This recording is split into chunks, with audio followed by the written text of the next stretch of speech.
ଅନେକ ଭାବିଛି ଅଭିଳାଷ। ଭୁଲ ଠିକର ଅଙ୍କ ସିନା କଷି ଚାଲିଛି, କିନ୍ତୁ କୌଣସି ସିଦ୍ଧାନ୍ତରେ ଆଜି ପହଞ୍ଚି ପାରୁନି ଅଭିଳାଷ। ଗୋଟିଏ ପଟରେ ଆତ୍ମାଠାରୁ ଅଧିକ ଭଲ ପାଉଥିବା ତାର ପ୍ରିୟ ଅପରାଜିତା, ଆଉ ଅନ୍ୟ ପଟରେ ଜନ୍ମ ଦେଇଥିବା ମାର ବିଧବା ବେଶ। ସମୟ ସମୟ ତାକୁ ଏମିତି ଏକ ଦୋଛକିରେ ଠିଆ କରିଦେଇଛି ଯେ ଯେଉଁଠି ସେ ନା କାହାରିକୁ କିଛି କହିପାରୁଛି, ନା କିଛି ସହିପାରୁଛି, ନା କାହାରି କଥା କିଛି ଶୁଣିପାରୁଛି।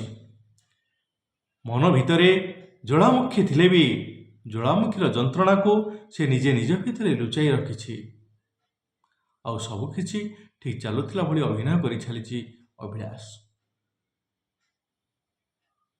ଦିନେ ରାତିରେ ଅପରାଜିତା ଅଭିଳାଷକୁ କହିଛି,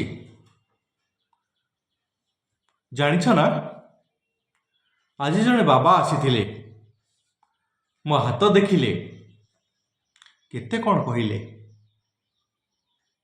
ସେ ମୋ ହାତ ଦେଖି କହିଲେ, ମୁଁ ଶୀଘ୍ର ଚାକିରି କରିବି,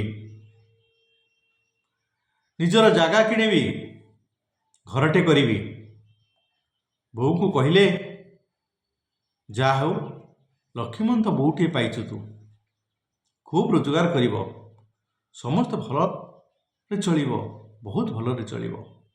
ହେଲେ ସେ ଏମିତି କ'ଣ କହିଲେ ମୁଁ କିଛି ବୁଝିପାରିଲିନି।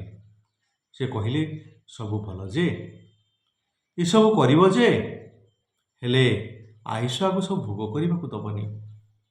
ବିଚାରୀ ଅଳ୍ପ ବୟସ ନେଇ ଆସିଛି। ସେ ଏମିତି କାହିଁକି କହିଲେ?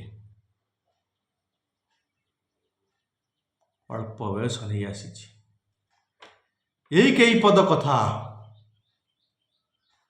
ଅଭିଳାଷର ମନରେ ବିଦ୍ରୋହ ସୃଷ୍ଟି କଲା।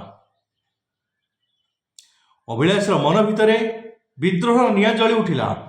ସେ ଅନ୍ଧବିଶ୍ୱାସରେ ବିଶ୍ୱାସ କରେ ନା। କେଉଁ ଏକ ବାବା ଅପରାଜିତାର ହାତ ଦେଖିବାର ଅର୍ଥ କ'ଣ ହୋଇପାରେ?